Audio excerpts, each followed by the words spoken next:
خطبات رسول اللہ صلی اللہ علیہ وسلم۔ 5 باتیں۔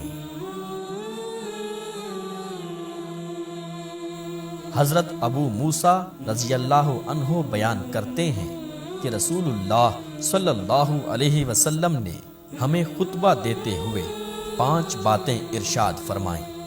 آپ صلی اللہ علیہ وسلم نے فرمایا، اللہ تعالی سوتا نہیں، نہ سونا اس کی شان کے لائق ہے۔ وہ میزان کو جھکاتا اور بلند کرتا ہے، اس کی طرف دن کے عملوں سے پہلے رات کے عمل اور رات کے عملوں سے پہلے دن کے عمل بلند کیے جاتے ہیں۔ اس کا پردہ نور ہے، اگر وہ اسے ہٹا دے تو اس کے چہرہ مبارک کے جلوے سے اس کی وہ تمام مخلوق جل جائے جس تک اس کی نظر پہنچتی ہے۔